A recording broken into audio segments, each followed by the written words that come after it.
जय हिंद दोस्तों। तो आज के बिहार पुलिस क्लास में हम लोग फिजिक्स के ऑल चैप्टर को देखेंगे। जितना भी फिजिक्स का ऑल चैप्टर है, सारे चैप्टर का एमसीक्यू क्वेश्चन हम लोग इस वीडियो में आज कवर करेंगे। लमसम जो है इसमें आपको 600 प्लस क्वेश्चन मिलेगा सारे चैप्टर को मिला करके, और इसमें पूरा का पूरा एनसीईआरटी क्वेश्चन ही है। सब का सब एनसीईआरटी क्वेश्चन है। साइंस का क्वेश्चन फिजिक्स में है, यानी कि फिजिक्स का ऑल 600 क्वेश्चन हम लोग एमसीक्यू क्वेश्चन की मदद से देखेंगे, और क्लास 9 और 10 के एनसीईआरटी बुक का सारा क्वेश्चन इस वीडियोज़ में आपको आज मिलने वाला है। तो चलिए हम लोग जो है क्वेश्चन को शुरू करते हैं। इससे पहले आप लोग वाईजीएस एकेडमी को सब्सक्राइब कर लीजिए, ताकि आने वाले दिन में बेहतर से बेहतर वीडियो आपके पास पहुंच जाए। तो आप लोग जो है चैनल को सब्सक्राइब करके ज़रूर रख लीजिएगा, ठीक है। चलिए हम लोग क्वेश्चन की तरफ चलते हैं। पहला क्वेश्चन है, थोड़ा सा इसको जूम आउट कर लेते हैं। चलिए, पहला क्वेश्चन है कि गति का एसआई मात्रक क्या होता है। तो गति का एसआई मात्रक मीटर प्रति सेकेंड होता है। अगला, चाल की गणना किस प्रकार की जाती है। तो दूरी बटा समय से। चाल बराबर होता है आपको दूरी अब बट्टे में समय, ठीक है, यानी इसका फार्मूला पूछ लिया है। आइए नेक्स्ट क्वेश्चन, किसी वस्तु का विस्थापन शून्य तब होता है जब वस्तु प्रारंभिक बिंदु पर लौट आए, यानी एक वस्तु यहाँ से चलना स्टार्ट करी और घूम फिर करके पुनः इसी बिंदु पर आ गई, तो उस स्थिति में उस वस्तु का विस्थापन शून्य होगा। अगला है, गति एक अदिश राशि है। गति की एक अदिश राशि है। देखिए, त्वरण में भी गति होता है, विस्थापन में भी मान लीजिए गति होता है, चाल में भी गति होता है और वेग में भी गति होता है, लेकिन चाल जो है एक अदिश राशि है।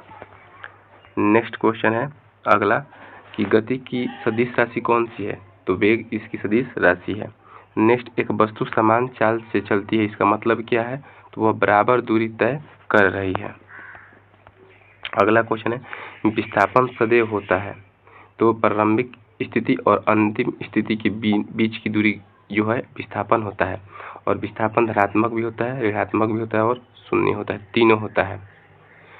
नेक्स्ट है कि एक वस्तु 5 सेकेंड में 100 मीटर चलती है, इसका चाल कितना होगा। तो कोई दिक्कत नहीं है, जितना दूरी है उतना समय से भाग दीजिए, आ जाएगा 20 मीटर प्रति सेकेंड। अगला है, समय दूरी ग्राफ की ढाल क्या बताती है। तो यह चाल बताती है। नेक्स्ट है, समय वेग ग्राफ का क्षेत्रफल क्या दर्शाता है।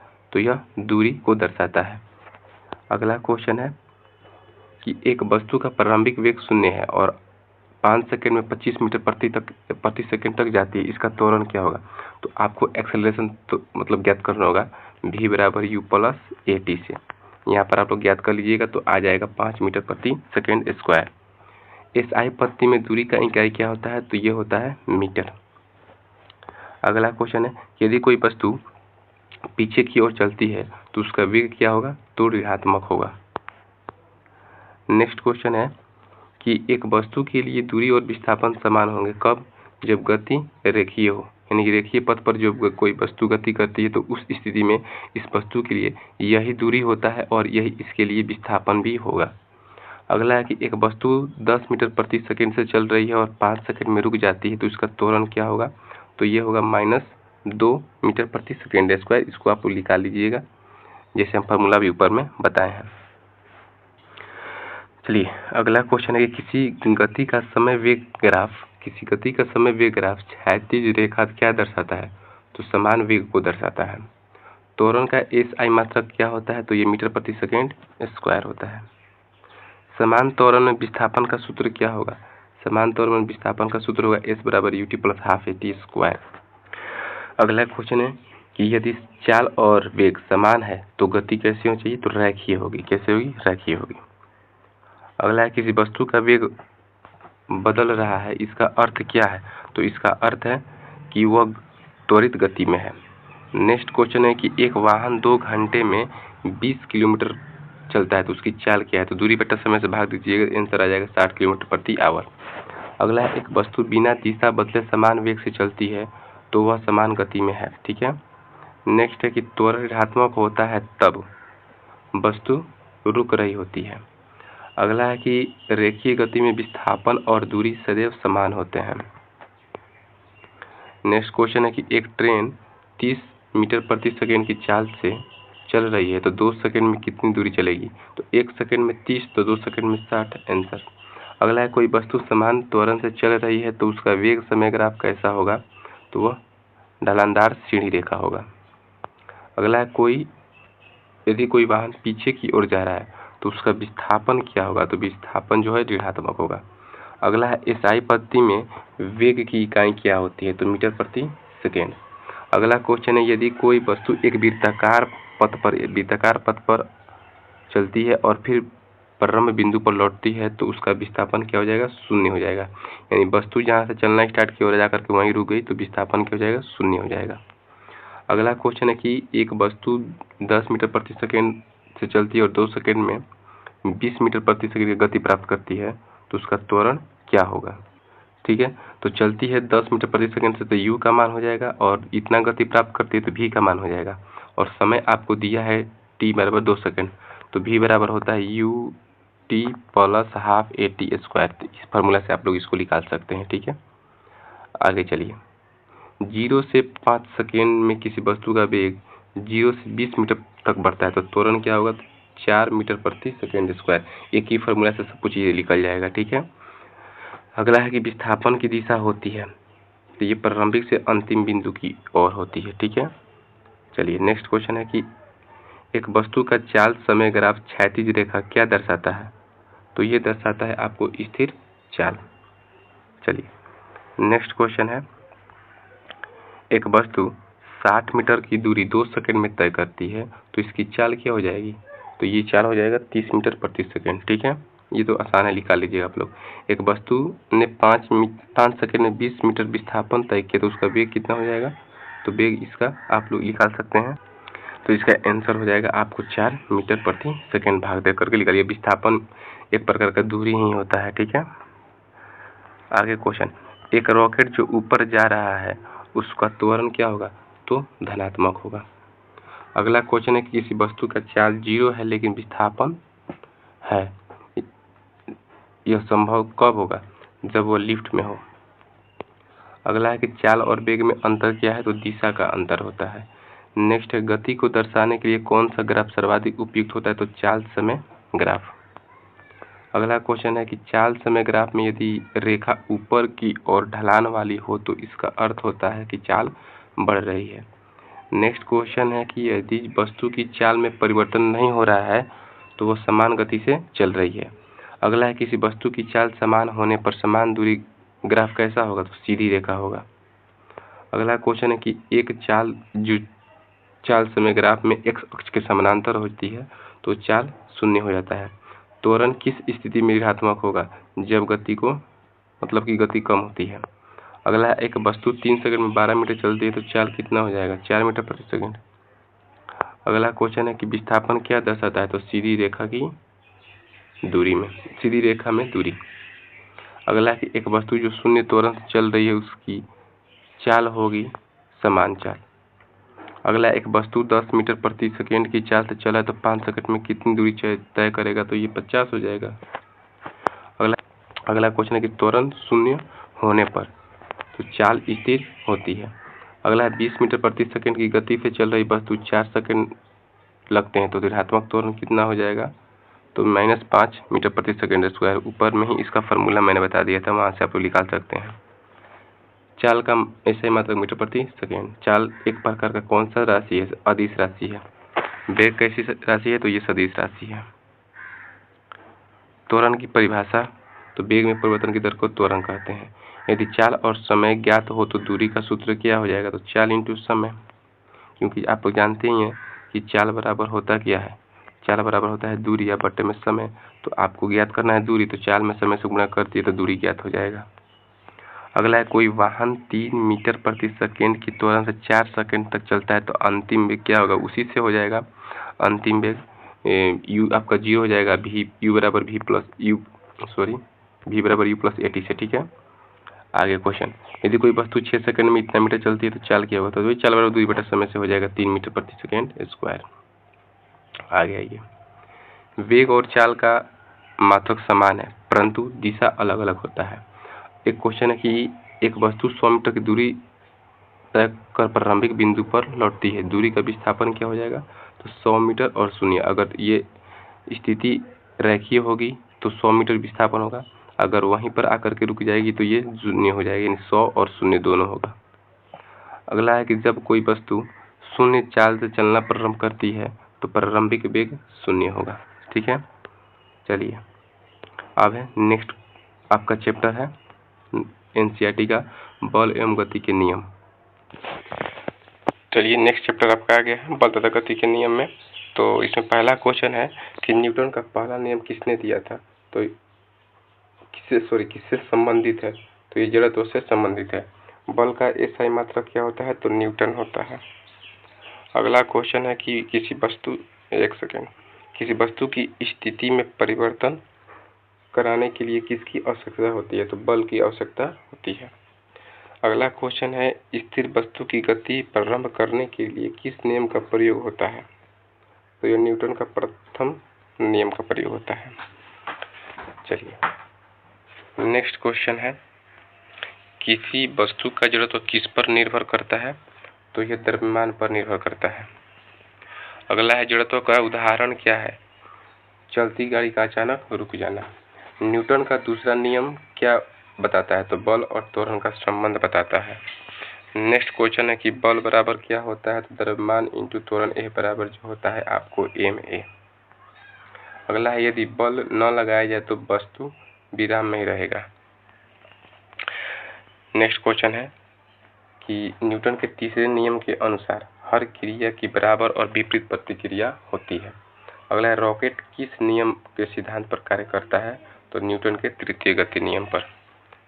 गति में वस्तु को रोकने वाला बल कौन सा है, तो घर्षण है। घर्षण एक प्रकार का बल होता है। अगला है संतुलित बल का प्रभाव होता है, कोई परिवर्तन नहीं होगा। अगर मान लीजिए कि किसी वस्तु को एक व्यक्ति इधर खींच रहा है, एक व्यक्ति इधर खींच रहा है, इधर भी 10 न्यूटन का बल लगा है, इधर भी 10 न्यूटन का बल लगेगा, तो वस्तु स्थिर रहेगा। असंतुलित बल का प्रभाव होगा कि वस्तु चाल में आ जाता है। क्रिया और प्रतिक्रिया बल अलग अलग वस्तुओं पर लगते हैं।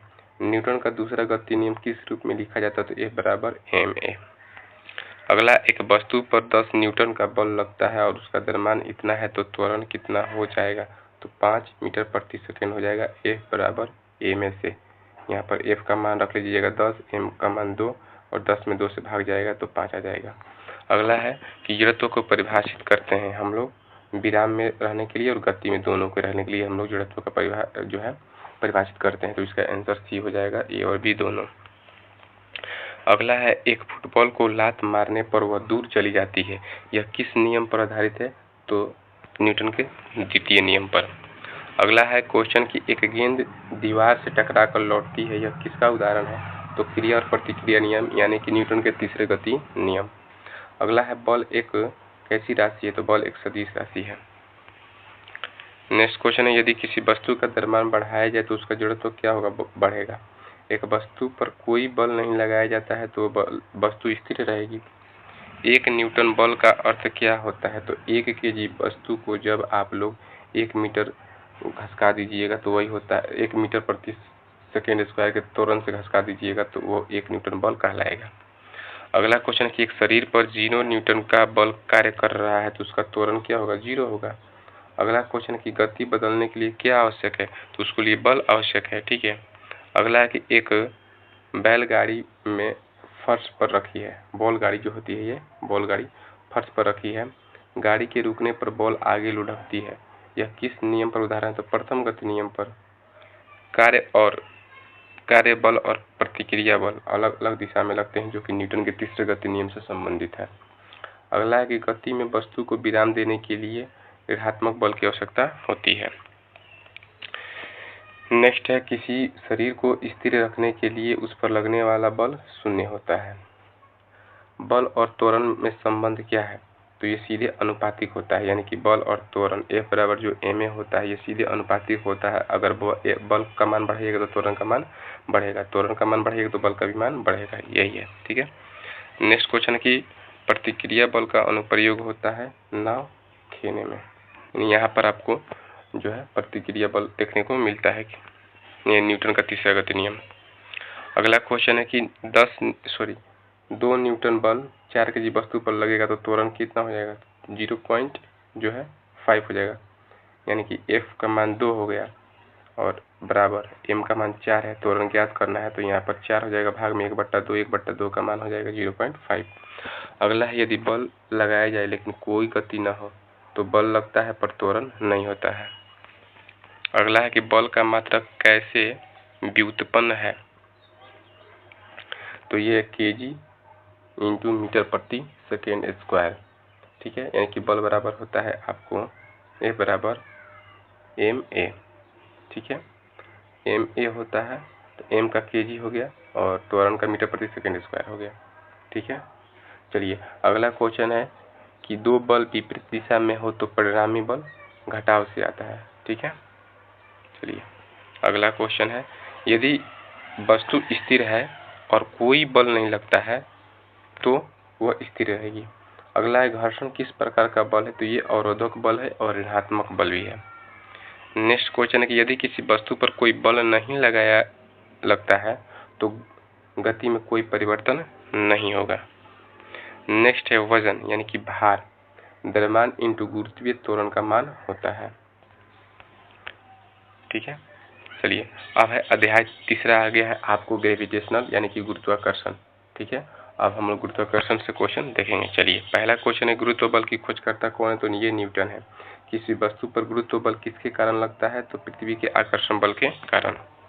द्रव्यमान का एसआई मात्रक क्या होता है, ये किलोग्राम होता है केजी। वजन का एसआई मात्रक होता है न्यूटन। वजन का मतलब यूं भार होता है। द्रव्यमान और वजन में संबंध क्या है, तो द्रव्यमान इंटू गुरुत्वीय त्वरण होता है, ठीक है। चंद्रमा पर वजन पृथ्वी की तुलना में 1/6 गुना होता है। किसी वस्तु का द्रव्यमान चंद्रमा पर समान रहता है, द्रव्यमान नहीं बदलता है, भार बदलता है, ठीक है। अगला है पृथ्वी गुरुत्वीय त्वरण जी का मान कितना होता है, तो 9.8 मीटर प्रति सेकेंड स्क्वायर, कभी कभी इसको 10 भी ले लेता है, ठीक है। अब है वजन, वजन बराबर क्या होता है, तो द्रव्यमान में अगर आप लोग गुरुत्वीय त्वरण से गुणा कर दीजिएगा तो वजन निकल जाएगा, यानी भार निकल करके आ जाएगा। अगला है किसी वस्तु का वजन कहाँ अधिक होता है, तो ध्रुवों पर सबसे अधिक होता है। नेक्स्ट क्वेश्चन है गुरुत्व बल सदैव होगा, वो आकर्षक बल होगा। अगला क्वेश्चन है कि सार्वत्रिक गुरुत्वाकर्षण नियतांक कैपिटल जी का मान कितना होता है, तो इसका मान होता है 6.67 इंटू 10⁻⁻11 न्यूटन मीटर स्क्वायर प्रति केजी स्क्वायर, ठीक है। और जी का मात्रक क्या होता है, तो ये जी का मात्रक होता है न्यूटन मीटर स्क्वायर प्रति केजी स्क्वायर। इसका निकालने के लिए फार्मूला है, लंबा चौड़ा फार्मूला है, तो जो कि आपको देखना नहीं, डायरेक्ट याद कर लेना है। अगला क्वेश्चन है कि गुरुत्व बल दो वस्तुओं के बीच किस पर निर्भर करता है, तो उनके द्रव्यमानों पर निर्भर करता है। अगला है गुरुत्व बल की दूरी के साथ क्या होता है, तो ये घटता है। अगला है जब दूरी दुगुनी हो जाती है तो गुरुत्व बल 1/4 गुना हो जाता है। अगला है कि यदि कोई वस्तु ऊपर फेंकी जाती है तो उस पर कार्य करने वाला बल जो है वो गुरुत्व बल है। अगला है वजन को किस यंत्र से मापा जाता है, तो ये स्प्रिंग बैलेंस से मापा जाता है, कमानीदार तुला वाला। अगला है कि द्रव में तैरने वाली वस्तु पर कौन सा बल लगता है, तो ये जो है उत्प्लावन बल लगता है, जिसको हम लोग अपवर्जन बल भी कहते हैं। अपवर्जन बल का सिद्धांत किसने दिया, तो आर्किमिडीज ने, और अपवर्जन बल को हम लोग बोलते हैं उत्प्लावन बल। चलिए अगला क्वेश्चन है कि यदि किसी वस्तु का द्रव्यमान 10 केजी है तो इसका वजन होगा 98 न्यूटन। आप लोग 1/8 इसको गुणा कर दीजिएगा 9.8 से, तो इसका जो है वजन निकल के आ जाएगा, भार निकल करके आ जाएगा। अब उत्प्लावन बल किस पर कार्य करता है, तो वे द्रव के घनत्व पर। अगला क्वेश्चन है किसी वस्तु पर ऊपर की ओर लगने वाला बल क्या कहलाता है, यानी कि जल में किसी वस्तु के ऊपर लगने वाला बल उत्प्लावन बल यानी अपवर्जन बल। अगला है कि जब वस्तु का घनत्व द्रव से कम होता है तो वह तैरती है, और द्रव से ज्यादा हो जाएगा तो ये डूब जाएगी। अगला क्वेश्चन है कि जब कोई वस्तु जल में पूरी तरह से डूब जाती है तो उत्प्लावन बल क्या होता है, तो ये अधिकतम होता है। नेक्स्ट क्वेश्चन है कि अगर किसी वस्तु का वजन 100 न्यूटन है और उत्प्लावन बल 40 न्यूटन है तो जल में प्रत्यक्ष वजन कितना होगा, तो ये हो जाएगा आपको 60 न्यूटन। अगला है वजन किस प्रकार की राशि है, तो ये सदिश राशि है। द्रव्यमान किस प्रकार की राशि है, तो द्रव्यमान अदिश राशि है। देखिए सदिश और अदिश पूछता है तो हम आपको जो है थोड़ा सा एक एग्जाम्पल बताते हैं। जिसके नाम में ब आ जाए, जिसके नाम में आधा ब आ जाए, जिसके नाम में आधा ब आ जाए, ये सब आ जाएगा तो वो सदिश होगा। लेकिन द्रव्यमान है, विद्युत धारा है, ये अपवाद है और ये अदिश राशि होते हैं। लेकिन बाकी जो ये सब आएंगे ना तो वो सदिश राशि हो जाता है, मैक्सिमम हो जाता है। ठीक है, मैक्सिमम होता है। ठीक है, कुछ कुछ पर अपवाद जैसे द्रव्यमान है, विद्युत धारा है, ये सब जो है अदिश है। अगला है पत्ते का गिरना किसका उदाहरण है? तो ये गुरुत्व बल का उदाहरण है।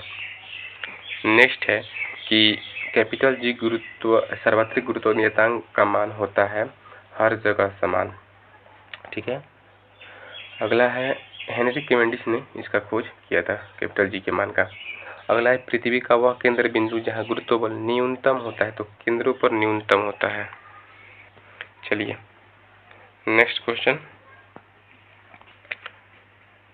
चंद्रमा पर एक वस्तु का द्रव्यमान 60 kg है तो उसका वजन कितना होगा? तो वजन हो जाएगा आपको 97.8 न्यूटन। आप लोग इतना से 9.8 से इसमें 1.67 से गुणा करिएगा तो आ जाएगा। ठीक है, अगला है जब कोई वस्तु जल में रखी जाती है तो उसका भार घटता है, यह होता है उत्प्लावन बल के कारण।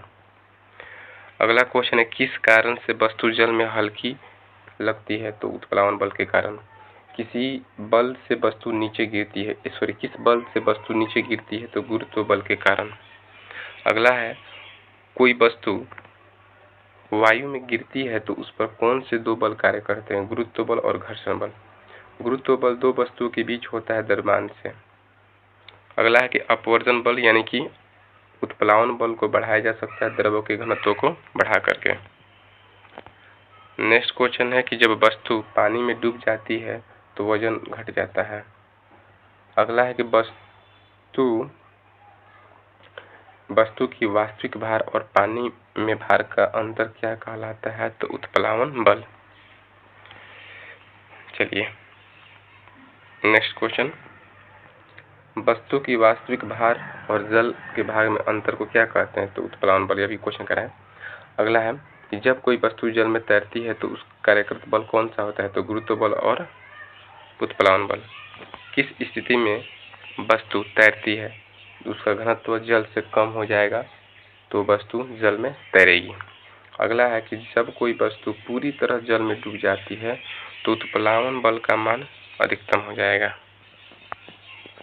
एक सेकेंड, ठीक है, आगे चलिए। जब कोई वस्तु पानी में डूबी हो और फिर ऊपर आ जाए तो किसके कारण? उत्प्लावन बल के कारण। अगला है किसी वस्तु का घनत्व द्रव्यमान में जब आयतन से भाग दे दीजिएगा तो उसका घनत्व निकल जाएगा।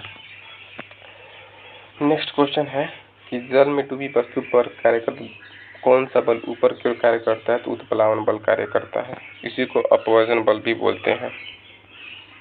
चलिए अगला है कि कोई वस्तु जल में सीधी डूबी हो वह दर्शाती है कि घनत्व क्या है? समान है।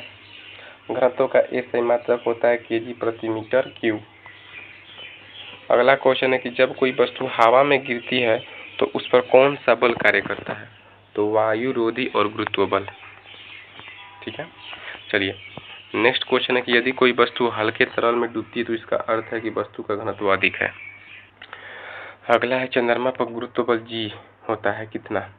1.63 मीटर प्रति सेकंड स्क्वायर। नेक्स्ट क्वेश्चन है कि पृथ्वी पर d दूरी पर गुरुत्व बल F है, यदि दूरी 2d हो जाए तो नया बल कितना हो जाएगा? तो F/4। चलिए नेक्स्ट क्वेश्चन है कि जब कोई वस्तु तेजी से ऊपर जाती है तो उस पर कार्य करता है गुरुत्व बल नीचे की ओर। अगला है किस स्थिति में किसी वस्तु का भार अधिकतम होगा? ध्रुवों पर अधिकतम होगा। अगला है किसी वस्तु का द्रव्यमान 1 kg है, इसका वजन कितना होगा? तो 9.8 न्यूटन पृथ्वी पर।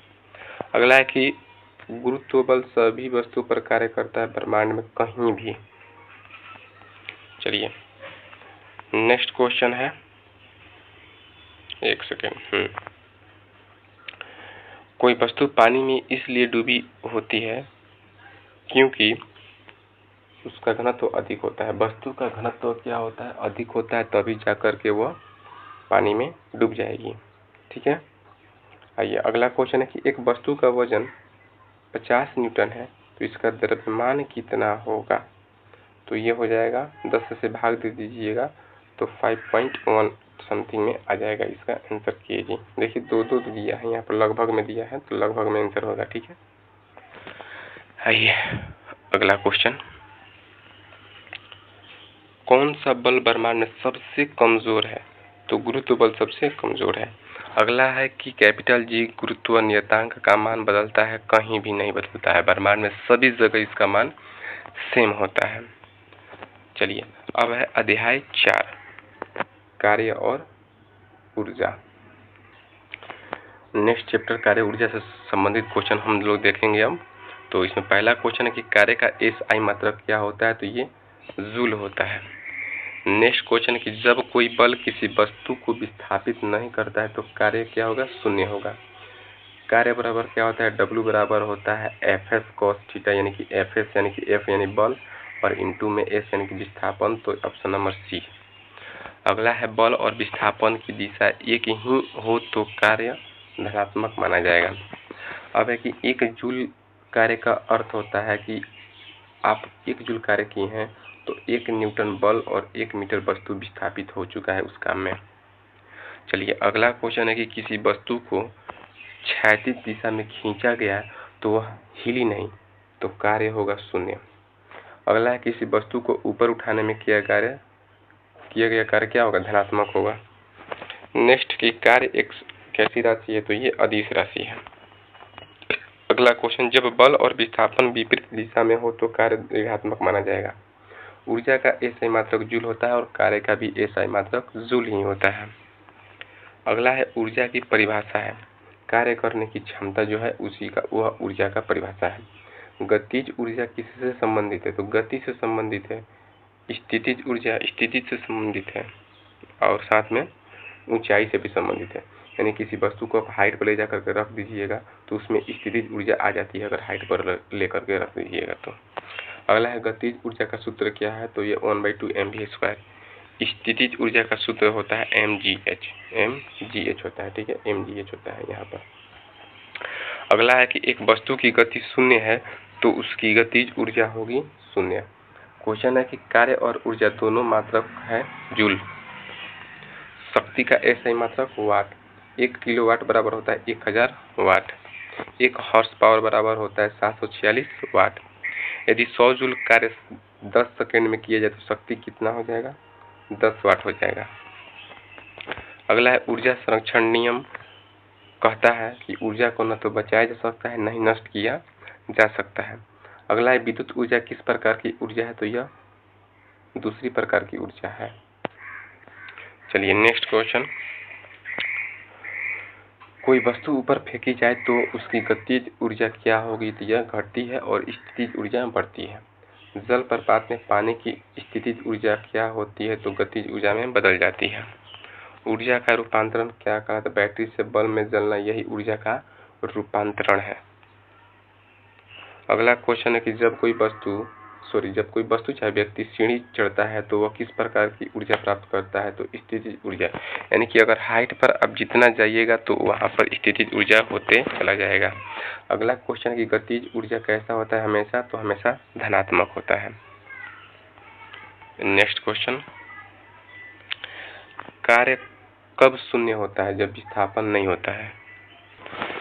नेक्स्ट क्वेश्चन है कि जब वस्तु 10 मीटर ऊंचाई पर है और इसका द्रव्यमान इतना है तो स्थितिज ऊर्जा कितना होगा? तो स्थितिज ऊर्जा का फार्मूला होता है mgh।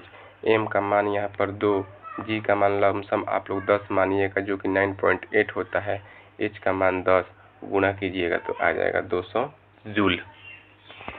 अगला क्वेश्चन है कि कार्य और ऊर्जा में अंतर है तो दोनों अदिश राशि है। ठीक है। अगला है क्वेश्चन कि एक वस्तु की गतिज ऊर्जा द्रव्यमान में अनुपात क्या है? तो सीधा अनुपात है। गतिज ऊर्जा बढ़ेगा तो द्रव्यमान भी बढ़ेगा। ठीक है, क्योंकि 1/2 mv² फार्मूला होता है तो ये अनुपातिक में होता है सीधा। ठीक है।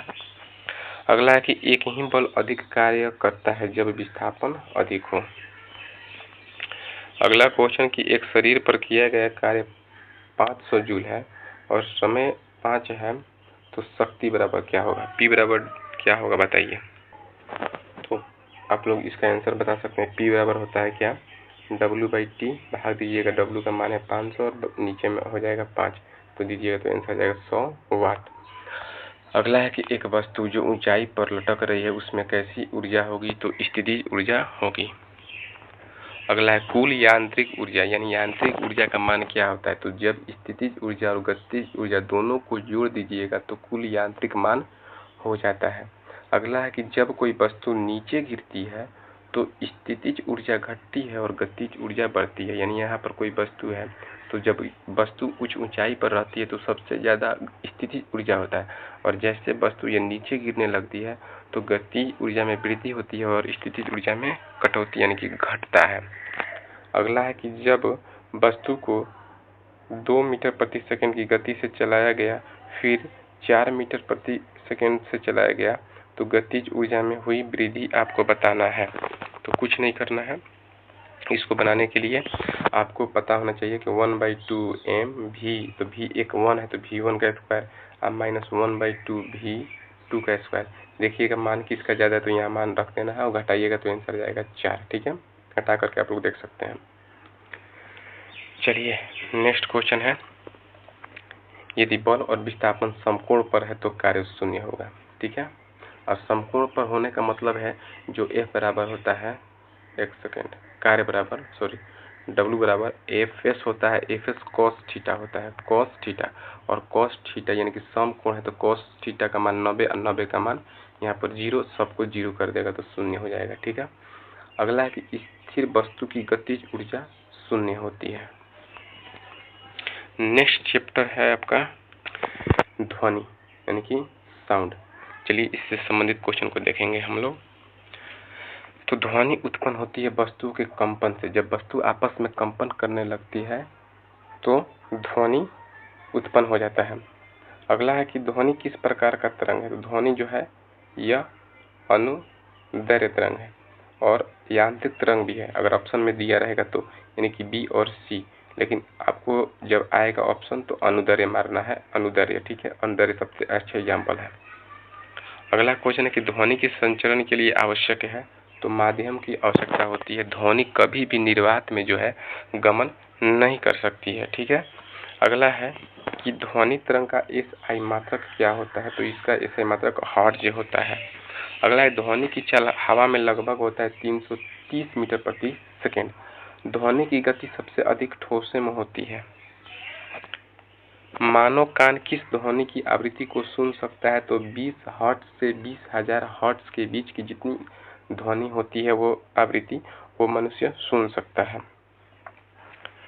अगला क्वेश्चन है कि किसी ध्वनि की तीव्रता मापी जाती है तो डेसिबल में।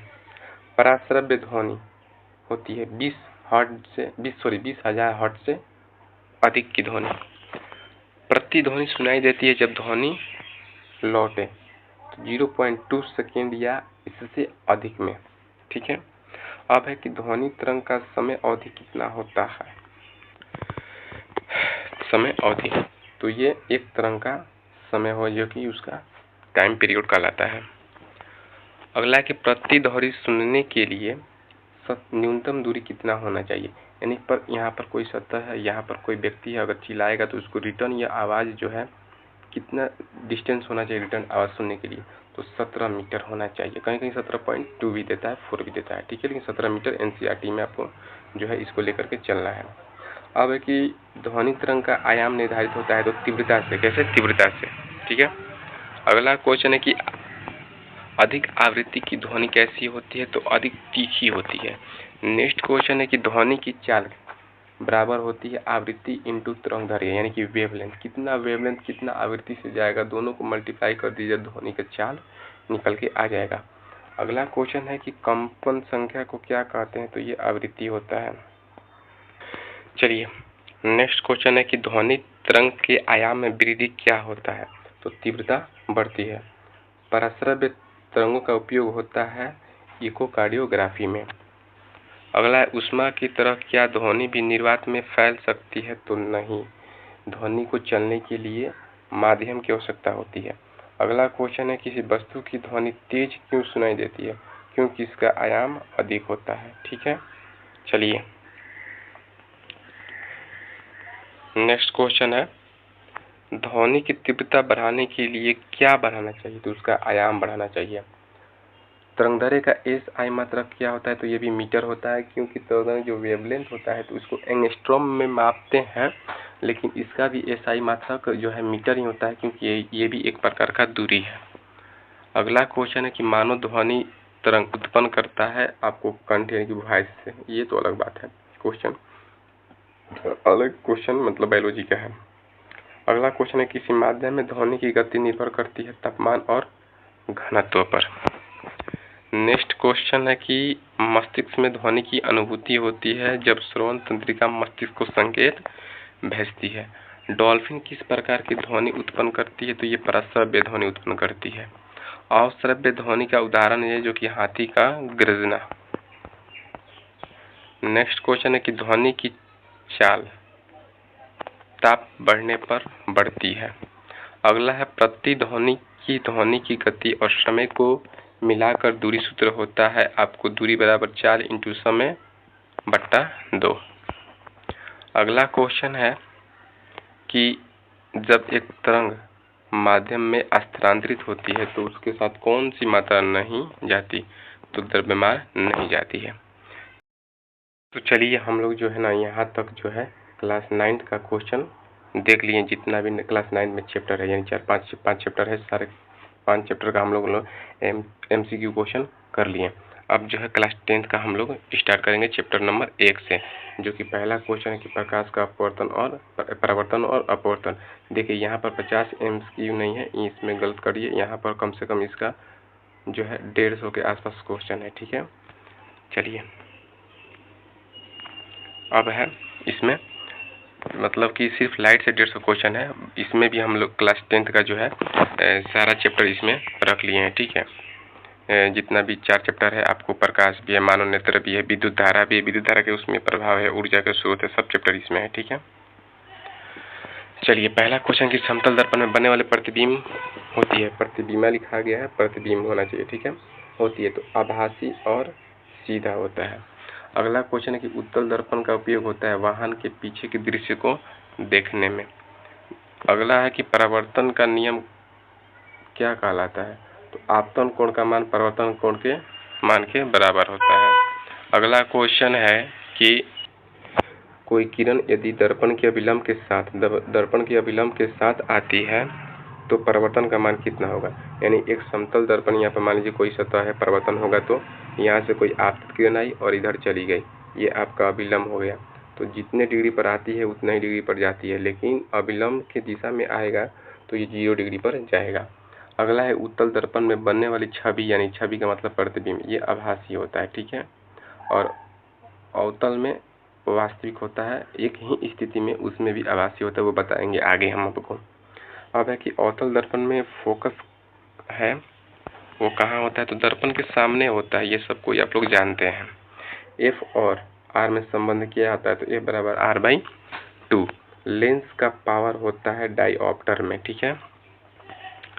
अगला है कि अपवर्तन तब होता है जब माध्यम बदलता है। जब माध्यम बदलेगा यानी पर एक माध्यम से दूसरे माध्यम में जब प्रकाश की किरणें जाती है तब यह अपवर्तन की घटना होता है। अगर ये सघन माध्यम है, सघन माध्यम से विरल माध्यम में जाएगी प्रकाश की किरण, तो अपवर्तन की घटना होगा और प्रकाश की किरण अभिलंब की ओर मुड़ेगा जब विरल से सघन में जाएगा तो, ठीक है।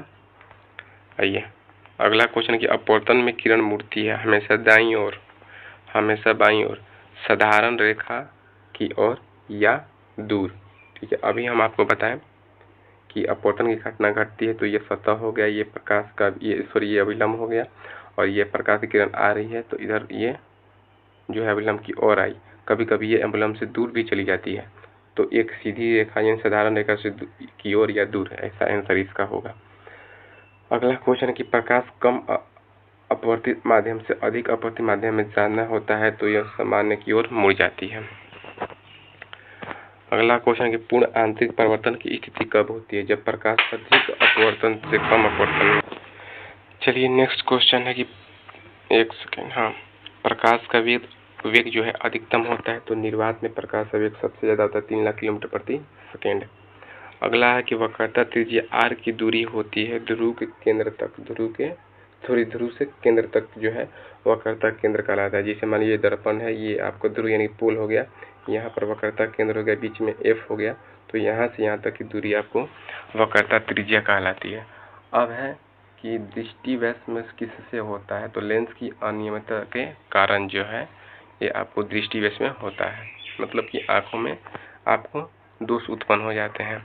अगला एक लेंस का फार्मूला क्या है, तो ये लेंस का फार्मूला होता है 1/f बराबर 1/v -1/u। लेंस हो गया, बीच में प्लस हो जाएगा तो ये दर्पण सूत्र हो जाएगा। अगला क्वेश्चन है कि यदि फोकस दूरी धनात्मक हो तो लेंस कैसा होगा, उत्तल। यदि लेंस की शक्ति -4 डायोप्टर है तो लेंस कैसा होगा, तो ये अवतल होगा। यहाँ पर फोकस दूरी धनात्मक है तो उत्तल, यहाँ पर ऋणात्मक है तो अवतल। आइए, उत्तल लेंस से बनने वाली छवि कभी नहीं हो सकती है आभासी और बढ़ी हुई, कभी आभासी नहीं होगा, उसमें जो भी होगा वो अवास्तविक होगा। अगला क्वेश्चन है कि प्रिज्म से प्रकाश गुजरने पर वर्ण विकिरण होता है, यानी कि वर्ण का विक्षेपण होता है। ठीक है, ये मान लीजिए कि प्रिज्म है, प्रिज्म से जब श्वेत प्रकाश को, एक मिनट, श्वेत प्रकाश को आप गुजारिएगा तो 7 रंगों में यह क्या होता है, विभक्त हो जाता है, जो कि प्रकाश का वर्ण विक्षेपण कहलाता है। ठीक है, चलिए अगला क्वेश्चन है कि विकिरण के कारण हमें दिखाई देता है, वर्ण विकिरण के कारण यानी वर्ण विक्षेपण के कारण 7 रंग दिखाई पड़ते हैं। नेक्स्ट क्वेश्चन है कि इंद्रधनुष का कारण होता है पूर्ण आंतरिक परिवर्तन, अपवर्तन भी होता है इसमें। ठीक है, लेकिन पूर्ण आंतरिक परिवर्तन है तो इसमें आप लोग लगा लीजिएगा इसका आंसर पूर्ण आंतरिक परिवर्तन। अगला है प्रकाश किस प्रकार का तरंग है, तो ये अनुप्रस्थ तरंग है। ठीक है, नेक्स्ट क्वेश्चन है कि किसी वस्तु को सामने रखने पर छवि समान दिखाई पड़ती है, क्यों, क्योंकि वो आभासी स्थिति होती है। अगला है समतल दर्पण में छवि का स्थान दर्पण के सामने। नेक्स्ट क्वेश्चन है कि उत्तल दर्पण का उपयोग किया जाता है वाहनों के पीछे देखने के लिए। अवतल दर्पण किस प्रकार की छवि बनाता है, तो ये आभासी, वास्तविक, छोटा, बड़ा वस्तु के बराबर तीनों प्रकार का बनाता है। चलिए नेक्स्ट क्वेश्चन है कि परावर्तन का कोण हमेशा होता है अपवर्तन कोण के मान के बराबर। ठीक है, अब आइए अगला क्वेश्चन है कि यदि किसी उत्तल दर्पण की फोकस दूरी 30 सेंटीमीटर है तो वक्रता त्रिज्या इसका दुगुना हो जाएगा, 60 सेंटीमीटर। लेंस फार्मूला है तो 1/f बराबर 1/v -1/u। अगला क्वेश्चन, किसी लेंस की शक्ति धनात्मक है तो लेंस कैसा होगा, उत्तल होगा। अगला कि -2 डायोप्टर शक्ति का अर्थ है कि वो -0.5 मीटर फोकस दूरी है, उसका 1/2 हो जाता है, आधा। f बराबर क्या होता है, p बराबर 1/f, p बराबर 1/f। p का मान यहाँ पर -2 हो जाएगा और f का मान निकालना है तो ये 1/2 इधर हो जाएगा, तो -1/2 का मान कितना होता है, तो -0.5। अगला है प्रकाश की चाल सबसे कम होती है, तो देखिए निर्वात में सबसे अधिक, उसके बाद जल, वायु में, उसके बाद जल में, उसके बाद लास्ट में कांच, तो सबसे कम कांच में। किसी लेंस में वस्तु की दूरी अनंत हो तो छवि बनेगी कहाँ पर, फोकस पर। हम आपको बताते हैं कि अगर कोई दर्पण है, क्या है जी, कोई दर्पण है, अवतल दर्पण है, अगर अनंत पर किसी वस्तु को रखिएगा तो इमेज फोकस पे बनेगा, अगर फोकस पे रखिएगा तो अनंत पे बनेगा, अगर वक्रता केंद्र पर रखिए तो वक्रता केंद्र पर बनेगा। चलिए नेक्स्ट क्वेश्चन है कि किसी, हाँ ये हो गया, अवतल लेंस द्वारा बनने वाली छवि होती है सीधा और आभासी। अगर यहीं पर यही अवतल दर्पण होता तो वहाँ पर प्रतिबिंब आभासी, वास्तविक, छोटा, बड़ा वस्तु के बराबर सभी प्रकार का बनेगा, अगर यहीं पर अवतल दर्पण रहता तो। अगला क्वेश्चन है कि आपतन कोण शून्य होने पर परावर्तन कोण का मान भी शून्य होगा। परावर्तन और अपवर्तन में अंतर होता है माध्यम का, माध्यम के कारण ही तो अपवर्तन की घटना होती है। ठीक है, अगला क्वेश्चन है कि यदि प्रकाश वायु से जल में जाए तो वह सामान्य की ओर मुड़ जाएगा। सामान्य का मतलब है कि मानिए ये सतह हो गया, ये आपका ये सतह का अभिलंब हो गया, प्रकाश ये आपको वायु से जल में जा रही है तो ये अभिलंब की ओर मुड़ जाएगा, इसीलिए वो कह रहा है कि सामान्य की ओर मुड़ जाएगा। ठीक है, अगला है कि पूर्ण आंतरिक परिवर्तन में होता है आपतन कोण क्रांतिक कोण से अधिक। जब क्रांतिक कोण से अधिक हो जाएगा आपतन कोण तो पूर्ण आंतरिक की घटना घटती है। अगला क्वेश्चन है कि यदि प्रकाश जल से वायु में जाए तो यह अभिलंब से दूर जाती है। मान लीजिए जल है और जल से वायु में जाए तो यह अभिलंब ये है तो अभिलंब से दूर जाएगी। अगला है कि अपवर्तन का कारण है कि घनत्व में अंतर। नेक्स्ट क्वेश्चन है कि किसी उत्तल लेंस में वस्तु को फोकस और वक्रता केंद्र के बीच में रखने पर छवि कहाँ बनेगा? तो F को मानना है अनंत, वक्रता केंद्र को वक्रता केंद्र यानी वक्रता केंद्र और अनंत के बीच में, ऑप्शन नंबर सी। अगला है कि अवतल लेंस की छवि हमेशा होती है आभासी और सीधा, और अभी बोले ना कि दर्पण रहेगा तो वास्तविक और उल्टा। अगला क्वेश्चन कि प्रकाश का परिकिरणन स्कैटरिंग जिम्मेदार है सूर्यास्त की लालिमा के लिए। नेक्स्ट क्वेश्चन है यदि लेंस की शक्ति -2 डायऑप्टर है तो फोकस दूरी 1/3 मीटर हो जाएगा, क्योंकि आप लोग जानते हैं कि P बराबर होता है 1/f। आप P की जगह पर रखिएगा -3 बराबर में 1/f, और जब इधर से f का मान निकालिएगा तो आ जाएगा -1/3, तो आंसर हो जाएगा इतना। चलिए अगला है कि दर्पण में प्रतिबिंब की दूरी वस्तु से दर्पण तक की दूरी बराबर होती है, ये तो आप लोग जानते ही होंगे। क्वेश्चन है कि ऑप्टिकल डेंसिटी अधिक होने का मतलब है कि अपवर्तन अधिक होगा। अगला क्वेश्चन है कि प्रिज्म में सफेद प्रकाश गिरने से क्या होता है? तो 7 रंगों में टूट जाता है। जब ये प्रिज्म है यहाँ से सफेद प्रकाश गुजारिएगा तो 7 रंगों में यह गुजर जाता है, इसको वर्ण विक्षेपण बोला जाता है। अगला है लेंस की शक्ति का मात्रक डायऑप्टर होता है। नेक्स्ट क्वेश्चन है कि दृष्टि दोष का कारण लेंस का आकार और फोकस दूरी का घटना बढ़ना। ठीक है, चलिए अब यहाँ पर जो है प्रकाश के परिवर्तन से क्वेश्चन इससे नीचे हम लोग देखेंगे, जो कि हमने इसमें यहाँ पर टाइपिंग में छूट गया था। तो और क्वेश्चन है लाइट से क्वेश्चन, ठीक है, उसको हम लोग नीचे देखेंगे। अभी सेकेंड चैप्टर जो है, सेकेंड चैप्टर ये है मानव नेत्र रंग बिरंगा संसार। ये सेकेंड चैप्टर है क्लास 10th का, इसको हम लोग देख लेते हैं। उसके बाद जो है प्रकाश का अपवर्तन और परावर्तन से फिर क्वेश्चन देखेंगे, क्योंकि उसका टाइपिंग जो है नीचे हो चुका है। ठीक है, तो हम लोग वहाँ देख लेते हैं। आइए सबसे पहले इसको देख लेते हैं।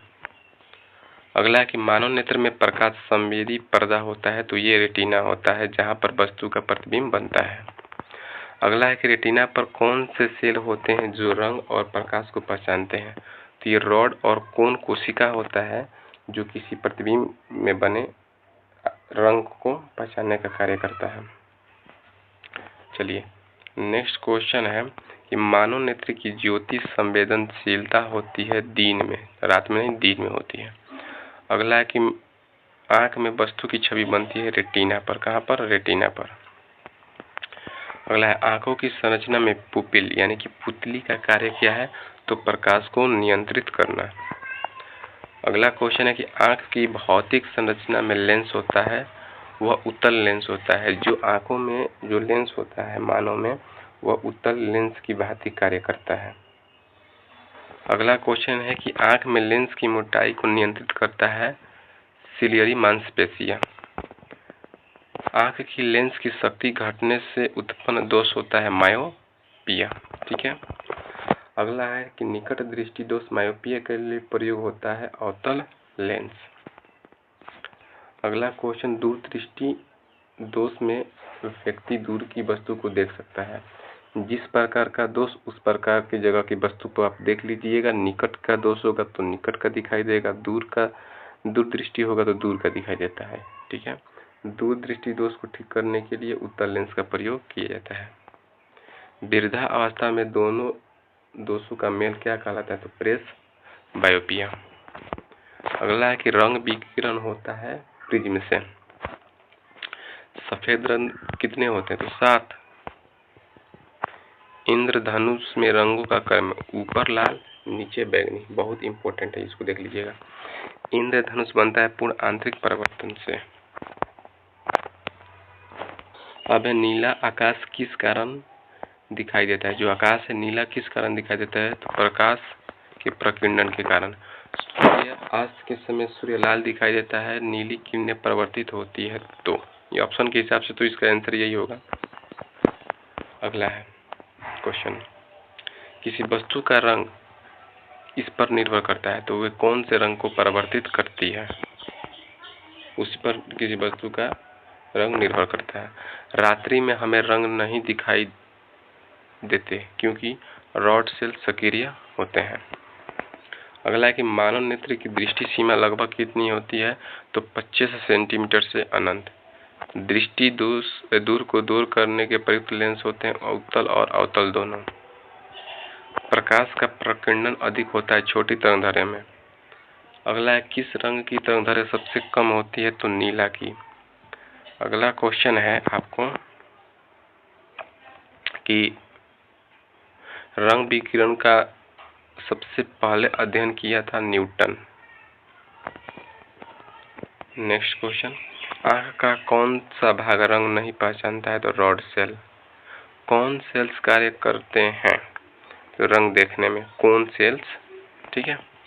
अगला है प्रेस बायोप्सिया से पीड़ित व्यक्ति को हो जाता है द्विभोजक लेंस, यानी कहने मतलब कि इसमें बाइफोकल लेंस का प्रयोग होता है। ठीक है। अगला है कि रात में चलने वाले जानवरों की आंखों में चमक आती है ट्रेपिटम नामक जो है परावर्तक तरल से परत से, यानी उसमें एक लिक्विड पाया जाता है जिसको हम लोग ट्रेपिटम बोलते हैं। ठीक है। अगला है पूर्ण आंतरिक परावर्तन होता है जब प्रकाश अधिक अपवर्तित से कम अपवर्तित में जाए। अगला क्वेश्चन, कौन सा रंग सबसे अधिक अपवर्तित होता है? तो बैगनी। कौन सा रंग सबसे कम होता है? तो लाल अपवर्तित होता है, कम। नेक्स्ट क्वेश्चन है कि सफेद रंग को 7 रंगों में विभाजित करने की क्रिया को कहा जाता है वर्ण विक्षेपण, यानी कि स्कैटरिंग, यानी थोड़ी स्कैटरिंग नहीं, वर्ण विक्षेपण। ये होता है वर्ण विकिरण। अगला है लेंस की धारा अधिक होने पर उसकी शक्ति क्या होती है? तो बढ़ती है। अगला क्वेश्चन है कि आंख का प्राकृतिक लेंस कौन नियंत्रित करता है? तो सिलियरी मांसपेशियां। नेक्स्ट क्वेश्चन है कि आकाश नीला दिखने का कारण जो है वो प्रकीर्णन है। दृष्टि की न्यूनतम दूरी 25 सेंटीमीटर है और अधिकतम दूरी जो होता है वो अनंत होता है। अगला क्वेश्चन है किस सेल से रंग की पहचान होती है? तो ये कौन सेल्स जो होता है इससे रंग की पहचान होती है, लेकिन रॉड सेल से रंगों की पहचान नहीं होती है। अगला क्वेश्चन है कि आंख के किस दोष में पास की वस्तु धुंधली दिखाई देती है? तो दूर दृष्टि दोष में। कैसे? दूर दृष्टि दोष को हम लोग बोलते हैं हाइपरमेट्रोपिया। ठीक है। अगला है कि अंधे स्थान पर छवि नहीं बनती है, तो यहाँ कोई सेल ही नहीं होता है।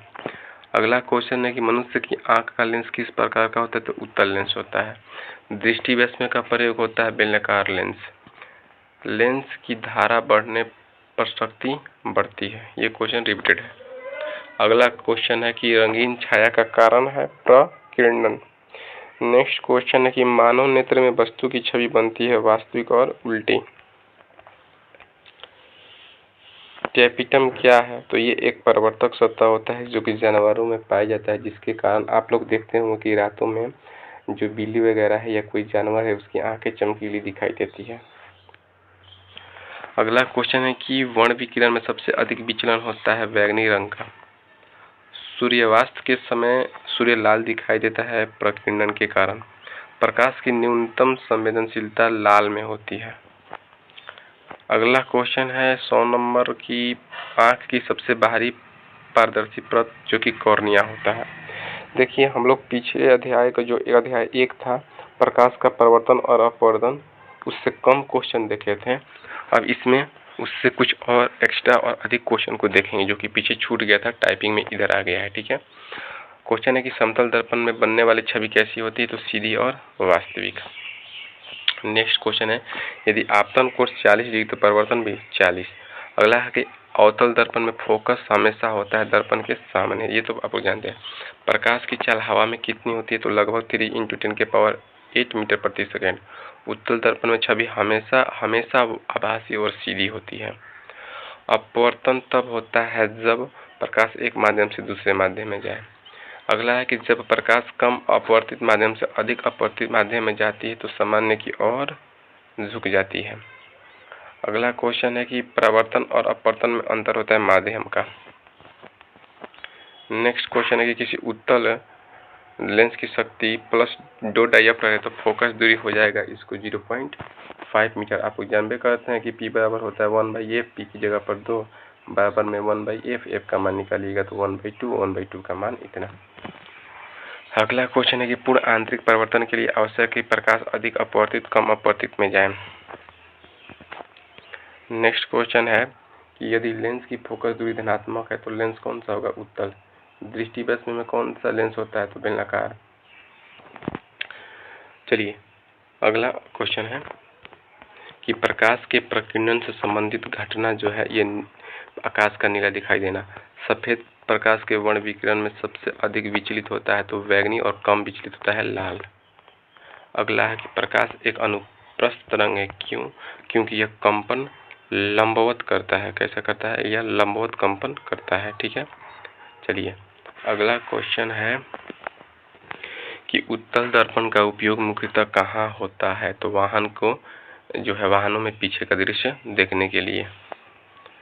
चलिए अगला है कि प्रकाश की चाल में अंतर आता है। क्यों? क्योंकि माध्यम अलग अलग होते हैं।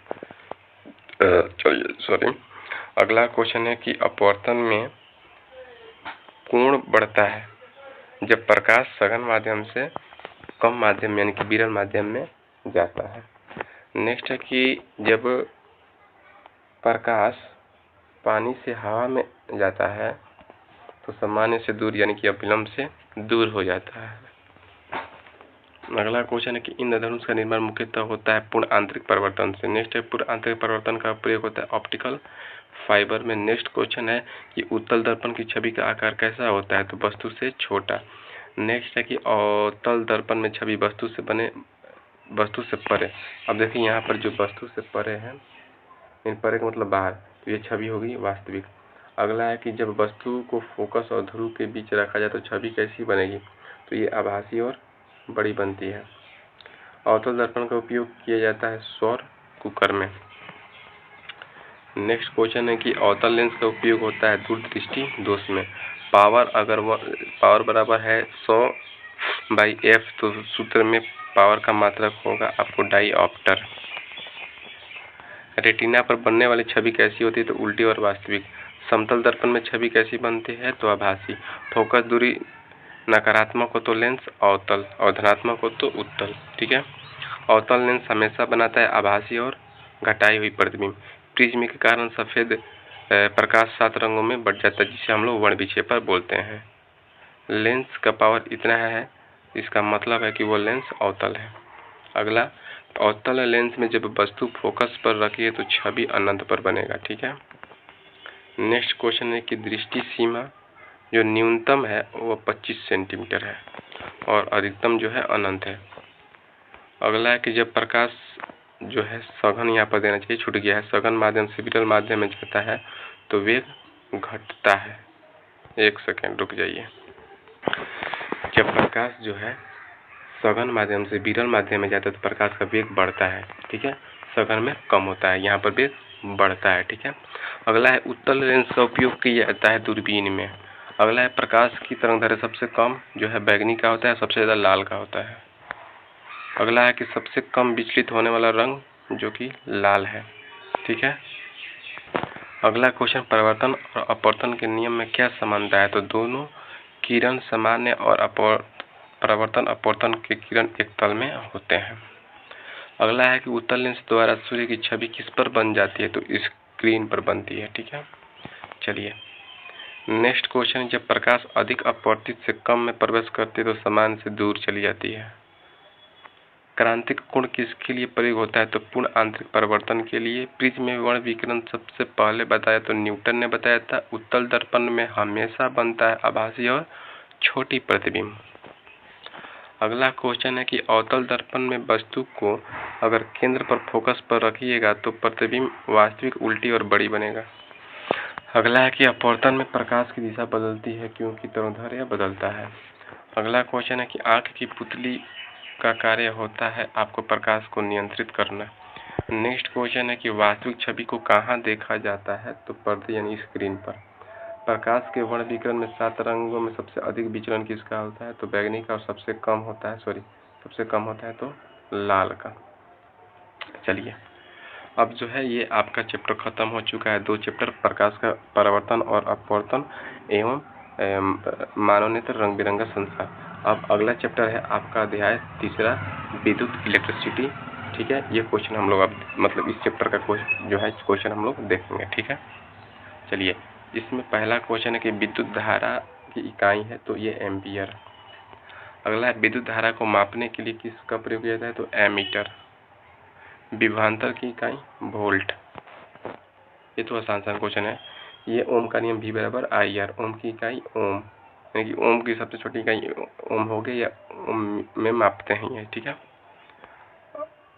प्रतिरोध का ऐसे मात्रक भी ओम होता है। आइए, V बराबर 6 मतलब 6 वोल्ट, और R बराबर 2, इन प्रतिरोध का मान 2 ओम। तो I निकालना, तो V बराबर होता है I R। इस पर आप लोग रख लीजिए। V का मान 6 हो गया, R का मान 2 हो गया, तो I का मान 3 आ जाएगा, 3 एम्पियर।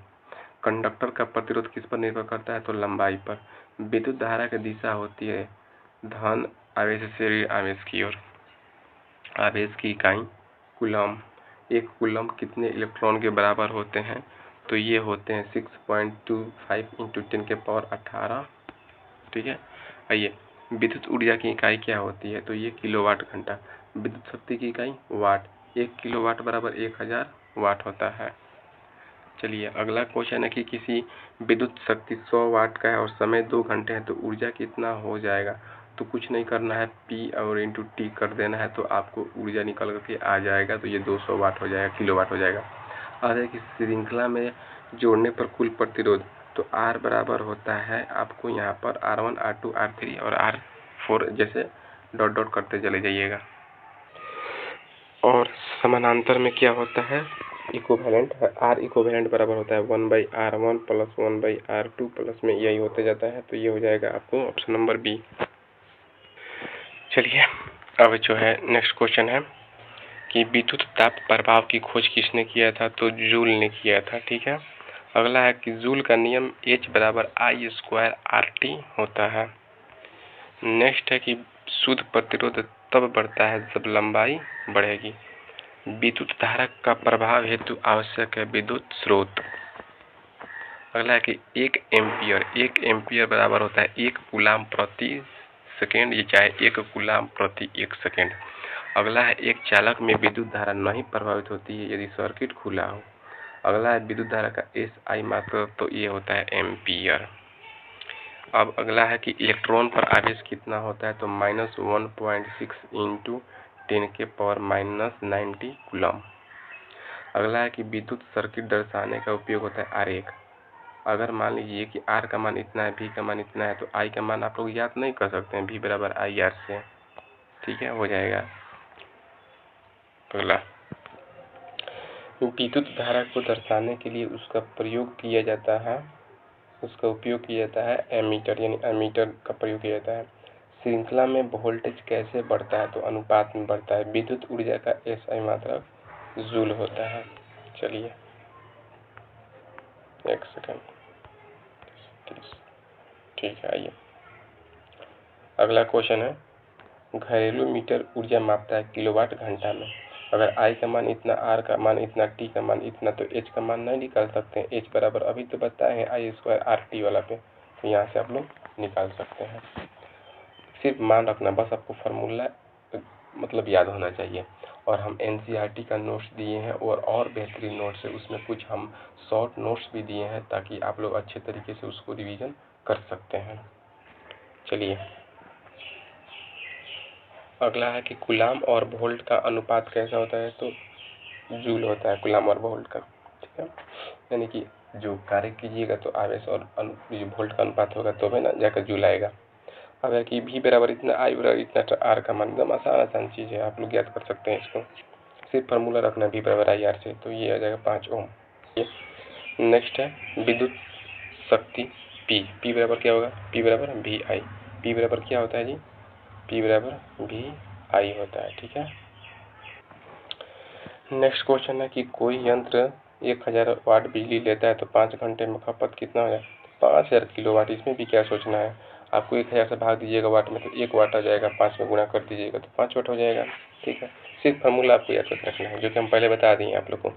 ओम का नियम लागू नहीं होता है तापमान बदलने पर, तापमान कांस्टेंट होना चाहिए ओम के नियम में। ठीक है, नियत तापमान होना चाहिए। ठीक है, चलिए अगला क्वेश्चन कि वोल्ट मीटर को जोड़ा जाता है हमेशा समानांतर में।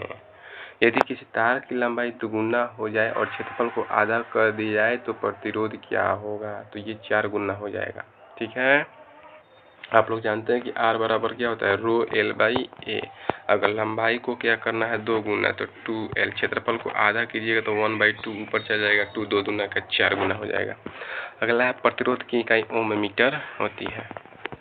नेक्स्ट क्वेश्चन है किसी चालक का प्रतिरोध अगर बढ़ता है तो लंबाई में जो है बढ़ोतरी होगा। यदि धारा नकारात्मक दिशा में है तो विद्युत धारा का प्रवाह वास्तविक दिशा में होना होगा। विद्युत धारा प्रवाह में कम किया गया ऊर्जा परिवर्तित होता है तो वो ऊष्मा। अगला है कूलाम प्रति सेकेंड, ये होता है किसका, मात्रक धारा का।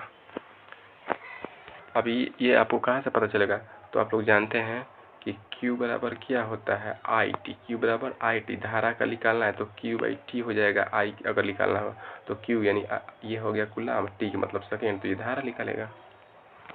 आइए अगला है कौन सा यंत्र विभवांतर मापता है, तो वोल्ट मीटर। चलिए नेक्स्ट क्वेश्चन है कि जब विद्युत धारा किसी चालक से गुजरती है तो वो गर्म हो जाती है, इसे क्या कहते हैं, तो विद्युत ताप प्रभाव। नेक्स्ट है कि यदि शक्ति बराबर इतना यानी 100 वाट और समय 10 सेकेंड तो ऊर्जा कितना हो जाएगा, तो 1000 जूल हो जाएगा। कितना हो जाएगा, 1000 जूल हो जाएगा। आप लोग 100 में 10 से गुणा कीजिएगा तो ये जूल में आ जाएगा 1000 जूल। ठीक है, अगर P बराबर आप जानते करते हैं क्या होता है, W/T वाला से हो जाएगा। ठीक है, अगला है कि विद्युत धारा किस सिद्धांत पर कार्य करता है, तो ये ताप प्रभाव पर काम करता है। अगला है कि कौन सी इकाई शक्ति और ऊर्जा दोनों की होती है, तो ये एम्पियर। अगला है V का मान 20 वोल्ट है, I का मान 2 एम्पियर है और T का मान 5 है। तो ये आपको निकालना है क्या, ऊर्जा। ठीक है, ऊर्जा निकालना है तो ये फार्मूला आराम से हो जाएगा, सब में आपस में गुणा कर दीजिएगा, VIT से निकालिएगा तो आराम से निकल जाएगा 200 जूल। ऊर्जा निकालने का सूत्र ही होता है VIT। चलिए अगला है कि बिजली बिल के खपत को किस में दर्शाया जाता है, तो किलोवाट घंटा में। विद्युत शक्ति P का समीकरण P बराबर VI। विद्युत धारा विद्युत में प्रवाहित होती है इलेक्ट्रॉनों के द्वारा। अगला क्वेश्चन है कि विद्युत धारा का पारंपरिक दिशा होता है धन आवेश से ऋण आवेश की ओर। श्रृंखला में संयोजन में बल्ब तेजी से फ्यूज होता है क्योंकि करंट समान होता है। अगला क्वेश्चन है कि बल्ब पर लिखा 60 वाट 220 वोल्ट इसका प्रतिरोध होगा, तो प्रतिरोध R बराबर V²/P और V का मान निकलेगा इतना, तो आपको आ जाएगा 807 ओम। अगला है कि घरेलू उपकरणों को किस संयोजन में जोड़ा जाता है, तो समानांतर में। नेक्स्ट क्वेश्चन है कि समानांतर संयोजन में प्रत्येक उपकरण को मिलता है समान वोल्टेज। विद्युत शक्ति का SI मात्रक वाट। प्रतिरोध में वृद्धि तब होता है जब क्षेत्रफल कम हो। विद्युत ऊर्जा का प्रायोगिक इकाई क्या है, तो किलोवाट घंटा। अब क्वेश्चन है कि यदि I का मान 4 एम्पियर है, R का मान 5 ओम है, तो V का मान क्या हो जाएगा, तो 5 चौका 20 हो जाएगा, V बराबर IR से। अगला है कि विद्युत शक्ति P बराबर होता है VI। ये तो बहुत बार हो गया क्वेश्चन। समानांतर संयोजन में करंट जो है विभाजित होता है। ठीक है, नेक्स्ट क्वेश्चन है कि घरेलू सर्किट में वोल्टेज सप्लाई 220 वोल्ट पर होता है, प्रतिरोध किस पर निर्भर नहीं करता है, तो देखिए यह लंबाई पर निर्भर करता है, अनुप्रस्थ काट के क्षेत्रफल पर निर्भर करता है, तापमान पर निर्भर करता है। ठीक है, और ये पदार्थ पर निर्भर नहीं करेगा। ठीक है, आगे तार की प्रतिरोधकता होती है अपरिवर्तनीय होता है। ठीक है, चलिए आगे। आर का मान 10 ओम, भी का मान 50 वोल्ट, टी बराबर इतना, तो उत्पन्न ऊष्मा कितना। तो कुछ नहीं करना है, वी आई टी ऊष्मा के लिए भी का मान हो गया आपको 50, आई का मान 10, ये हो गया 2, तो 5 दूना 20 करिएगा, और यहाँ पर हो जाएगा 5 दूना का 10। 1 मिनट रुकिए, अच्छा हाँ 1 सेकंड, गलती हो गया, यहाँ पर हमसे गलती हो गया। यहाँ पर ऊष्मा की बात कर रही है, ठीक है, एच का मान कह रहा है निकालने के लिए। तो यहाँ पर जो होता है आई स्क्वायर में हो जाता है, स्क्वायर में तो 2 और बढ़ जाता है, 2 से भाग लग जाता है ना, तो ये हो जाता है आपको 500, 2 से भाग लग जाएगा तो 500 हो जाएगा, 2 नीचे में आ जाएगा क्योंकि आई स्क्वायर होता है एच बराबर आई स्क्वायर आर टी वाला में, ठीक है। अब है कि विद्युत ऊर्जा, तो वी आई टी आप पहले ही बताएं आपको। आगे क्वेश्चन, पी बराबर इतना, वी बराबर इतना, तो आई का मान, पी बराबर जानते हैं कि वी आई होता है, और पी का मान 1200 हो गया, सॉरी 120, और यहाँ पर भी का मान 240, काटिएगा 12 दूना 24 यानी 1/2 और 1/2 का मान 0.5 आंसर। विद्युत धारा प्रवाहित करने के लिए आवश्यक नहीं है, ठीक है, तो उसका स्रोत आवश्यक है, चालक है, विद्युत आवेश है, तो ऑप्शन ये चुंबक। इलेक्ट्रॉन किस आवेश से युक्त होता है, तो ऋणात्मक से। तांबा एक अच्छा चालक है क्योंकि इलेक्ट्रॉन आसानी से प्रभावित होते हैं। अगला क्वेश्चन है कि ओम का नियम लागू होता है तो सभी धातुओं पर। नेक्स्ट क्वेश्चन, यदि 2 प्रतिरोध समानांतर में जुड़े हैं तो कुल प्रतिरोध घटेगा। देखिए जब समानांतर में जुड़ेगा तो देखिए 1/r हो जाता है, तब प्लस में 1/r R2। मानिए कि R1 का मान 2 है, R2 का मान 4 है, तो इसको अगर 1 में करिएगा तो कम ना होगा, अगर इसको श्रेणी में जोड़ दीजिएगा तो 2 और 4 6 हो जाएगा, जो कि समानांतर से ज़्यादा हो जाएगा, तो इसलिए घटता है। अगला है जूल के नियम में H बराबर आई स्क्वायर आर टी। आर का मतलब क्या है, तो रेजिस्टेंस है यानी कि प्रतिरोध है। 100 वाट बल्ब 200 वोल्ट पर चलता है तो धारा का मान, देखिए ये वाट हो गया, ये वोल्ट हो गया, तो धारा का मान इसमें भाग दे दीजिएगा तो आपको आसानी से निकल जाएगा। ऊपर में 5, यहाँ पर 11, तो 0 पॉइंट हो जाएगा आपको। 1 सेकेंड, भाग दीजिए पर 5 में तो 0 पॉइंट, और 11 चौक 44, और फिर करिए तो 5 में तो 0.45 एम्पियर। नेक्स्ट है कि यदि कोई चालक प्रतिरोधहीन है तो भी बराबर 0। अगला है जूल के नियम से कौन से कारक ऊर्जा को प्रभावित करते हैं, तो ये सभी यानी कि आई आर टी। एच बराबर लोग जानते करते हैं आई स्क्वायर आर टी होता है, तो आई भी प्रभावित करता है, आर भी और टी भी। विद्युत ऊर्जा का एस आई मात्रक जूल, ठीक है। अब है कि 1 किलोवाट घंटा बराबर होता है 3.6 × 10⁻6 जूल। एक 60 वाट बल्ब का 220 पर कितने करंट लगेगा, तो इसको भाग दीजिएगा तो आ जाएगा आपको, जिसे यहाँ पर वाट दिया गया है, ये शक्ति P बराबर दिया है, P बराबर होता है वी आई, भी का मान भी दिया है यहाँ पर 220 और वाट का मान है 60, तो आई निकालिएगा तो आ जाएगा 0.27।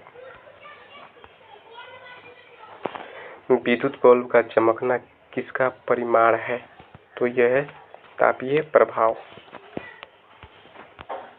चलिए अगला क्वेश्चन है कि एक उपभोक्ता 2 किलोवाट बिजली का उपयोग 3 घंटे तक करता है तो उसका खपत कितना हो जाएगा, 3 गुना 6 किलोवाट घंटा।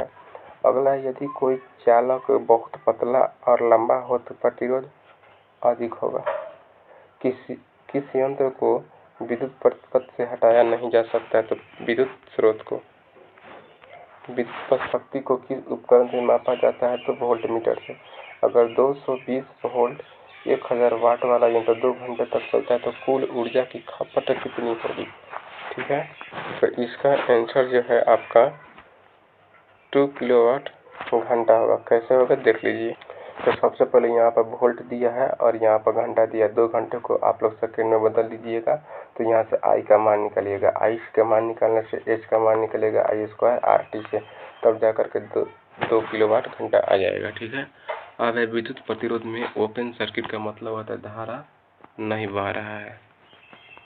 नेक्स्ट क्वेश्चन है कि यदि विद्युत स्रोत से इतना एम्पियर धारा देता है और इतना वोल्ट विभवांतर तो प्रतिरोध का मान, तो V बराबर आई आर से निकल जाएगा, ठीक है। यहाँ से यहाँ रख दीजिएगा 10 और आई का मान 0.5, ठीक है। और यहाँ से आर का जो है यह हाँ आर का मान निकालना है तो निकल जाएगा। ठीक है, तो 0.5 का मतलब होता है 1/2 और 10 से गुणा कर लेगा तो हो जाएगा आपको ये 20। आइए अगला क्वेश्चन है कि विद्युत धारा की दिशा कैसी मानी जाती है, धनावेश से ऋणावेश की ओर। घरेलू फ्यूज तार सर्किट में तोड़ने का कार्य करता है। कौन सा पदार्थ अच्छा चालक नहीं है, तो लकड़ी नहीं है, और सब की तो चालक अच्छा है। एक प्रतिरोध में 3 ओम 6 ओम प्रतिरोध श्रृंखला में जुड़े हैं तो कुल प्रतिरोध कितना हो जाएगा, तो 9 ओम हो जाएगा, जो कि श्रेणी क्रम में जुड़े हुए हैं। ठीक है, आइए अब है आपको अगला क्वेश्चन है कि उपभोक्ता मीटर में दर्ज यूनिट होती है किलोवाट घंटा में। नेक्स्ट हो कि वोल्ट इंटू एम्पियर होता है शक्ति, P बराबर भी आई वाला फार्मूला है यहाँ पर। ये शक्ति आपको ज्ञात करना है, तो P बराबर वोल्ट के लिए भी, एम्पियर के लिए आई। ठीक है, तो P बराबर भी आई। अगला कि R का मान 2 ओम है और I इतना है, T इतना है, तो उत्पन्न ऊष्मा I स्क्वायर हो जाएगा, तो 4 I स्क्वायर R का मान 2 और T का मान 5 हो जाएगा, तो 5 चौका 20, 20 दूना 40 आंसर हो जाएगा। ठीक है, नेक्स्ट क्वेश्चन, विद्युत परिपथ में फ्यूज तार को जोड़ा जाता है श्रृंखला क्रम में। विद्युत तारों को किस धातु से बनाया जाता है, तो तांबा से। नेक्स्ट क्वेश्चन है कि श्रृंखला संयोजन में करंट समान होता है।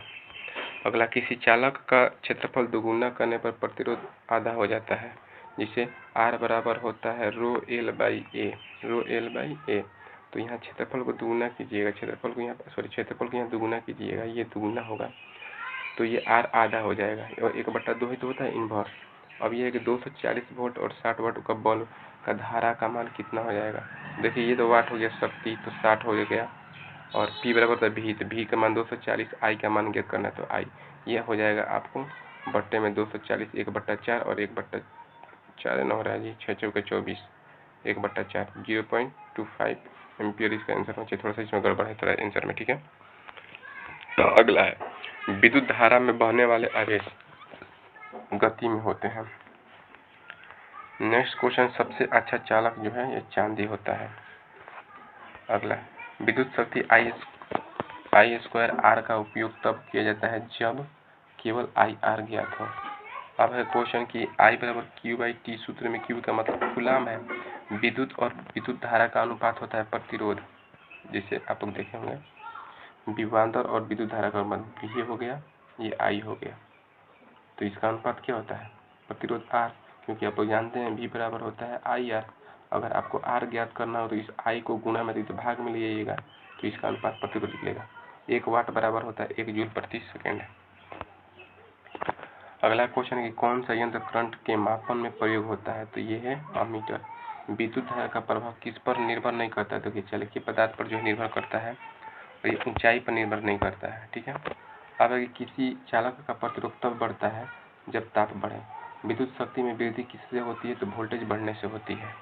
अगला है किसी बल्ब का जो रेटिंग है 100 वाट है और 220 है, तो प्रतिरोध हो जाएगा आपको 807 लगभग में। ये तो पिछला क्वेश्चन रिलेटेड है, आप जाकर के ऊपर देख सकते हैं। अगला कि 1 वाट बराबर होता है 0.001 किलोवाट। 1000 से भाग देना है बस, इसमें जो है ना 1000 से भाग दे दीजिएगा तो किलोवाट में आ जाता है, तो वो 0.001। ठीक है, अगला है जब बल्ब जलता है तो ऊर्जा किस रूप में निकलती है, तो प्रकाश और ऊष्मा। श्रृंखला संयोजन में प्रतिरोध हमेशा बढ़ता है। अगला क्वेश्चन है कि विद्युत प्रतिरोध में खुले सर्किट का अर्थ है करंट नहीं बह रहा है। खुले सर्किट का मतलब जानते हैं क्या होता है, जिस मान लीजिए तार है और ये तार है, यहाँ पर बीच में गैप है, तो यहाँ समझिए कि ये प्रतिरोध नहीं बढ़ रहा है और बंद हो गया तो ये बहेगा। अगला कौन सा संयोजन अधिक सुरक्षित होता है, तो समानांतर में अधिक सुरक्षित होता है। ठीक है, क्योंकि इसमें लगे उपकरण जो है एक साथ अगर जलेंगे तो जल नहीं पाएंगे, और श्रृंखला में लगे होते हैं तो एक साथ में अगर करंट नहीं जाएगा तो सब में नहीं जाएगा। ठीक है, यही जो है दूसरा। अगला है कि किसी प्रतिरोध में ऊर्जा व्यय होती है ताप में।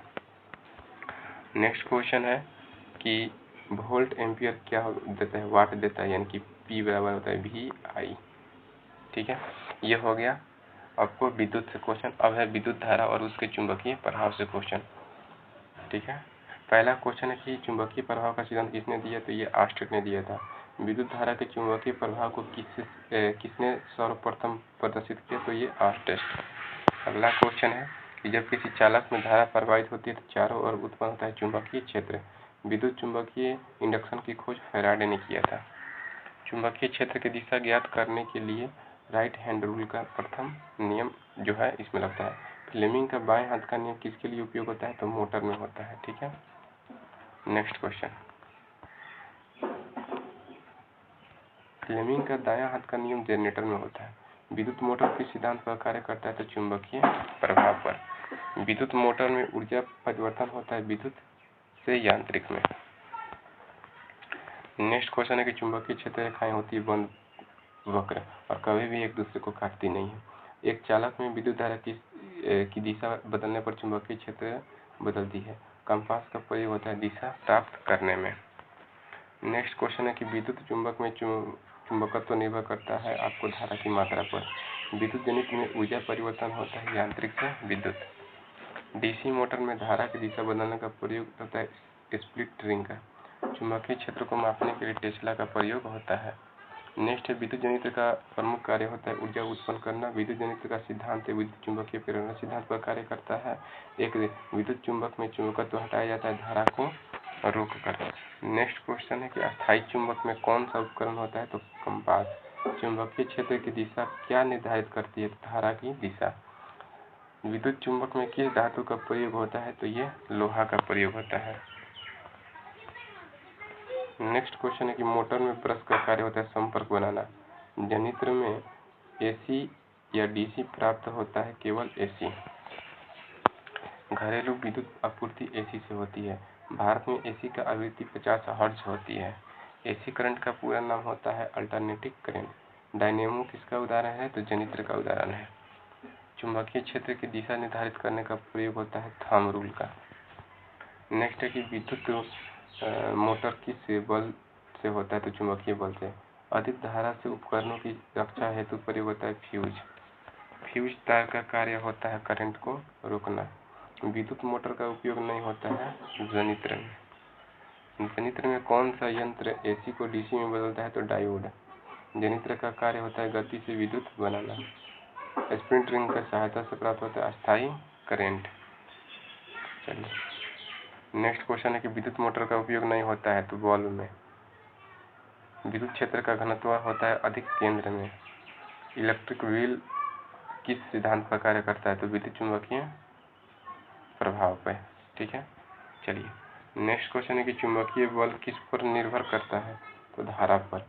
अगला क्वेश्चन है कि घरेलू उपकरण को एसी से जोड़ता है ताकि ऊर्जा बचे रहे। विद्युत चुंबक से लाभ होता है अस्थायी।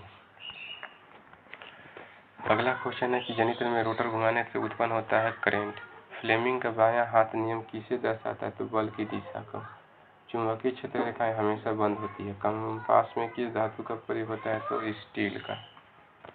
अगला क्वेश्चन है कि जनित्र में करंट उत्पन्न होता है विद्युत चुंबकीय प्रेरण से। मोटर में विद्युत धारा प्रवाहित तो करने से चुंबकीय क्षेत्र पैदा होता है। विद्युत क्षेत्र में धारा रोकने पर जो है चुंबकत्व समाप्त हो जाता है। अगला है कि घरेलू बिजली की सप्लाई होती है 220 वोल्ट पर। ठीक है, देखिए ये तो विद्युत धारा एवं चुंबकीय प्रभाव से क्वेश्चन हो गया। नेक्स्ट चैप्टर है ऊर्जा के स्रोत से। पहला है कि सबसे अच्छा ऊर्जा स्रोत कौन है? चाहे तो सौर ऊर्जा है। परमाणु ऊर्जा किस प्रकार का ऊर्जा है? तो गैर प्रारंभिक ऊर्जा है। ऊर्जा का कौन सा ऊर्जा का स्रोत अक्षय नहीं है? तो ये कोयला है। ठीक है, देखिए अक्षय का मतलब फिर से इसको नहीं बनाया जा सकता है, पुनः निर्माण नहीं किया जाता है।